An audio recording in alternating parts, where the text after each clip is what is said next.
Hai semua, Assalamualaikum dan selamat pagi. Salam sejahtera, salam Ramadan.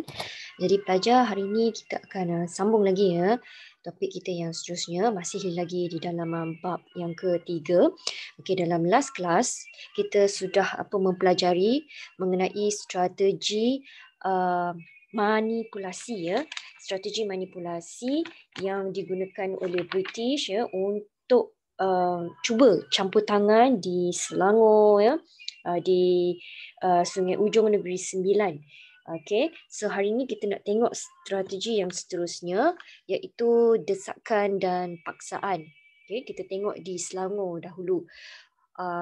Okay, dekat Selangor sebelum ni kalau anda masih ingat, ya, British telah cuba untuk campur tangan di Selangor apabila berlaku peristiwa Perang Kelang. Ya, masih ingat lagi tak Perang Kelang yang menjadi rebutan di antara Perang Kelang ini merupakan satu peristiwa yang melibatkan dua orang pembesar Melayu lah, iaitu Raja Abdullah dan Raja Mahadi yang berebutkan daerah Kelang yang kaya dengan biji timah. Okey.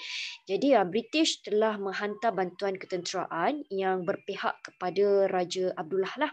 Okey. Namun begitu, tengok kat sini ya, namun begitu, British tidak berjaya nak pujuk Sultan Abdul Samad menerima perlindungan British walaupun bantuan ketenteraan telah diberikan untuk tamatkan kekacauan di Selangor. Tetapi ada berlaku dua peristiwa yang menyebabkan akhirnya Sultan Selangor terpaksa juga menerima perlindungan British. So apakah peristiwa tersebut? Peristiwanya adalah yang pertama, rompakan ke atas kapal dagang British. Okey, kapal dagang British ini daripada dalam pelayaran ya, from Penang to Melaka. Okey, so dalam perjalanan itu dia kapal ini telah dirompak. Okey, itu peristiwa yang pertama lah. Okey, rompakan ke atas kapal dagang British.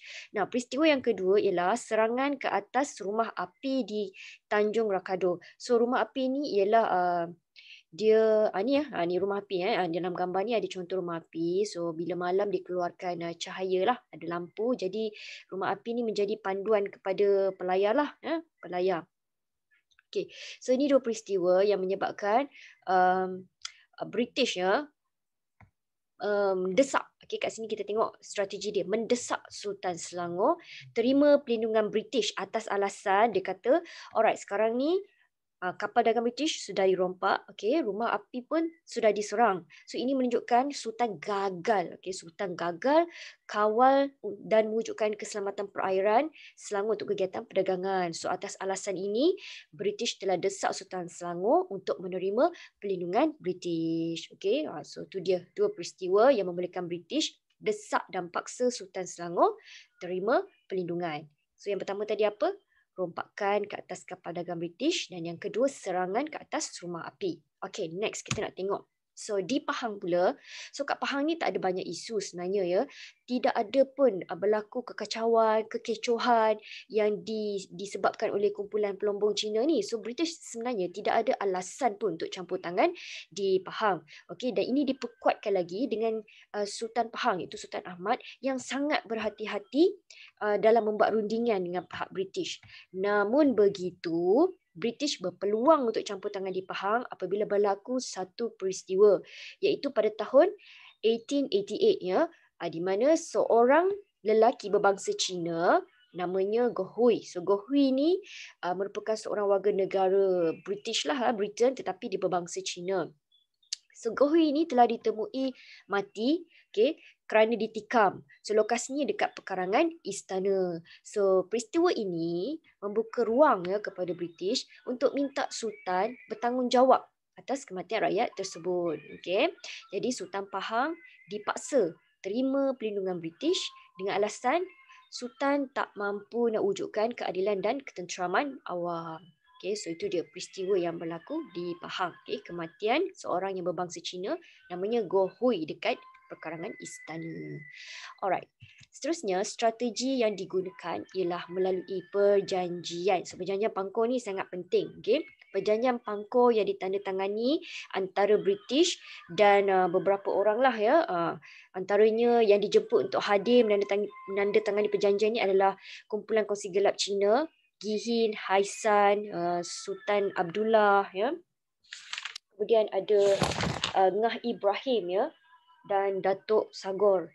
Okey, jadi mereka semua ni hadir ke Pulau Pangkor untuk tantangan perjanjian. So antara syarat perjanjiannya ialah okey, British iktiraf Raja Abdullah sebagai Sultan Perak. Okey, so Raja Ismail dibenarkan memakai gelaran Sultan Muda.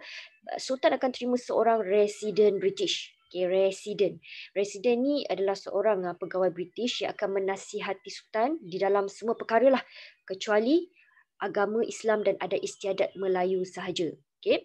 Dan British berkuasa penuh ke atas pungutan cukai di Perak.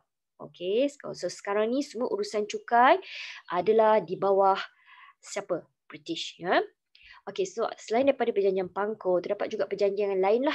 Contohnya perjanjian British Sungai Ujong 1874, perjanjian British Selangor 1875 dan perjanjian British Pahang, ya, 1887.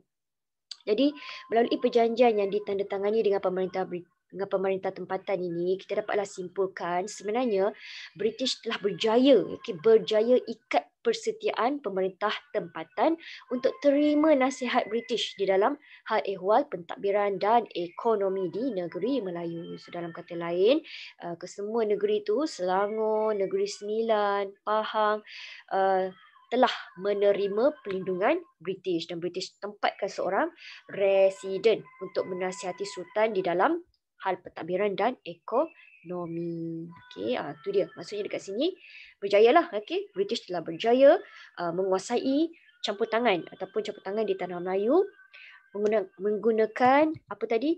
Strategi manipulasi, desakan dan paksaan, dan seterusnya strategi perjanjian. Okey. So untuk hari ini itu saja.